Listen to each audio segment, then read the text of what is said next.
Hello friends, Manorama cook চ্যানেলে আপনাদের সবাইকে স্বাগত। আজ শেয়ার করব টেস্টি নিরামিষ ডাল। পুরো ভাত ডাল দিয়ে খাওয়া হয়ে যাবে, এতটাই টেস্টি হয়। আশা করছি আপনাদের ভীষণ ভালো লাগবে। আর আমার চ্যানেল এখনও না সাবস্ক্রাইব করা রইলে সাবস্ক্রাইব করার জন্য অনুরোধ রইল।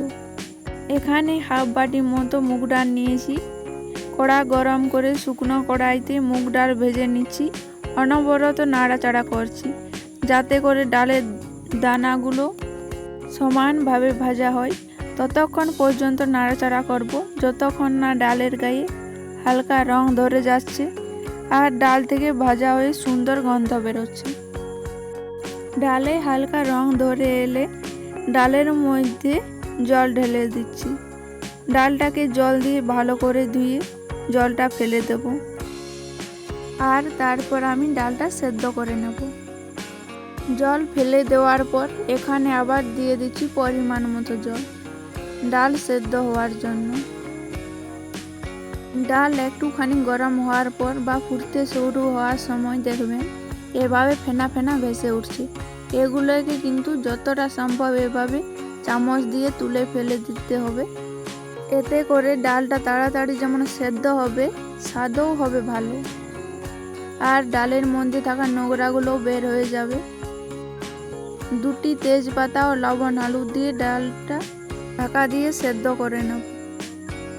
ডালটা প্রায় 16 মিনিট সময় নিয়ে আমি সেদ্ধ করে নিয়েছি।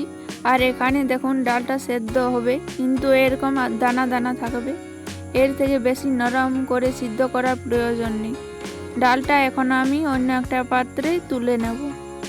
এবার ওই কড়াইতে 2 চামচ মতো দিয়েছি সরষের তেল। তেল গরম হলে পেঁপে যোগ করে দিচ্ছি।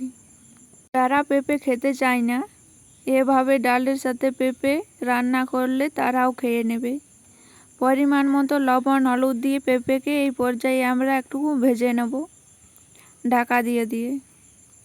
ডালের সঙ্গে পেঁপে সিদ্ধ করা যায়, তবে পেঁপে যদি এভাবে একটু লালচে রং করে ভেজে নিয়ে যোগ করা হয় তাতে কিন্তু টেস্টটা অনেক বেশি ভালো হয়।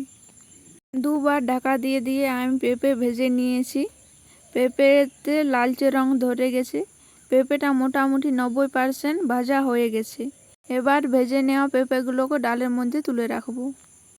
আবার এখন ওই কড়াইতে ডালের ফোড়নের জন্য সরষের তেল গরম করে দিয়ে দিচ্ছি 2 শুকনো লাল লঙ্কা আর হাফ চা চামচ গোটা জিরে।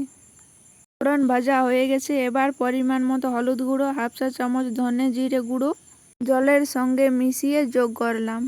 এভাবে জলের সঙ্গে মিশিয়ে দিলে মশলাটা পুড়ে যাওয়ার ভয় থাকে না আর মশলাটা কষাতেও সুবিধে হয়। 1-1.5 মিনিট মতো মশলা ভালো করে কষিয়ে নিয়েছি। এখন আমি দিয়ে দিচ্ছি 1 চামচ মতো গ্রেট করে রাখা আদা। ভালো করে আরও 1.5 মিনিট মতো আমি কষিয়ে নিলাম। এখানে এবার আমি সেদ্ধ করে রাখা ডাল আর পেঁপে অ্যাড করে দিলাম। ভালো করে সমস্ত কিছুকে মিক্স করে নিতে হবে। 3টে কাঁচা লঙ্কা দিয়েছি। এবার ঢাকা দিয়ে 5 মিনিটের মতো রান্না করে নেব। 5 মিনিট পর পেঁপে ডাল খুব ভালো মতো সেদ্ধ হয়ে গেছে আর ডালটা অনেকটা ঘন হয়ে এসেছে।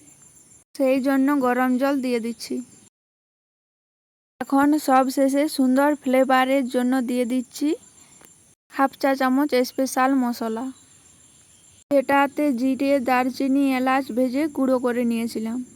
স্পেশাল মশলাটা দেওয়ার পর আমি আরও 2 মিনিট রান্না করে নিয়েছি। রান্নাটা আমার প্রায় কমপ্লিট। এই মুহূর্তে ডালটা একটু পাতলা লাগলেও পরে কিন্তু অনেকটা ঘন হয়ে যাবে। দেখুন ডাল কিছুটা ঠান্ডা হয়ে যাওয়ার পর কতটা ঘন হয়ে গেছে। গরম ভাতের সাথে খেতে দারুণ লাগে। আশা করছি ভালো লেগেছে। একটা লাইক দিয়ে চ্যানেলটি সাবস্ক্রাইব করার অনুরোধ রইল।